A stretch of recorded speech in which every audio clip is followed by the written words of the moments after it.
இந்த தேர்தல் அதாவது மக்களுக்கான தேர்தல். இதில் பல கட்சிகள் வந்து உங்களிடம் வாக்கு சேகரிக்க வரலாம்.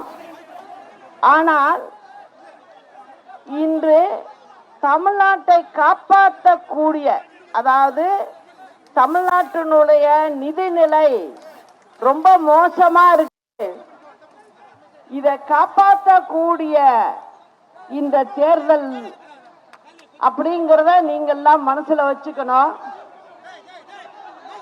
அது மட்டும் இல்ல, இந்த தேர்தலில் நீங்க சரியானவங்களை தேர்ந்தெடுக்கணும். எதுக்காக சொல்றேன்னா, இந்த திமுக அரசாங்கம் 5 வருடமா ஆட்சி பண்ணுச்சு. ஆனா மக்களுக்கு தேவையான எதையும் செய்யல.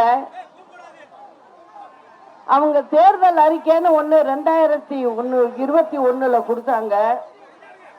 அந்த தேர்தல் அறிக்கையில எதுவும் செய்யக்கூடியதை கொடுக்கல. 505 பொய்யான வாக்குறுதிகளை கொடுத்தாங்க. அந்த வாக்குறுதிகள்ல 50 கூட அவங்க சரியா செய்யல. அதுதான் உண்மை. உங்ககிட்ட நான் கேட்டுக்கிறது ஒன்னே ஒண்ணுதான். இந்த முறை நீங்க நம்ம வேட்பாளருக்கு வாக்களிக்கணும். ஏன் அப்படிங்கறதையும் நான் உங்கள்கிட்ட கலந்து பேசணும். இப்போ இந்த தேர்தலில் எதிரிகளும் துரோகிகளும் வாக்கு கேட்டு வருவாங்க உங்கள்கிட்ட. இந்த ரெண்டுமே மக்களுக்கு வேண்டாத விஷயம். காரணம், இவங்க மக்களை எல்லாம் மதிக்கிறவங்க கிடையாது. திமுகவை பொறுத்த வரைக்கும் பொய் சொல்லி தேர்தல் அறிக்கை கொடுத்தே வெற்றி பெற்றுட்டு போகிறவங்க.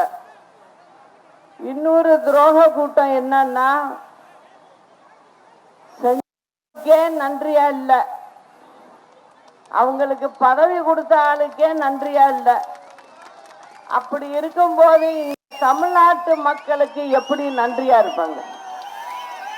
நீங்களே சொல்லுங்க. இருப்பாங்களா? இருக்க மாட்டாங்க. அதனால அவங்களையும் விடக்கூடாது.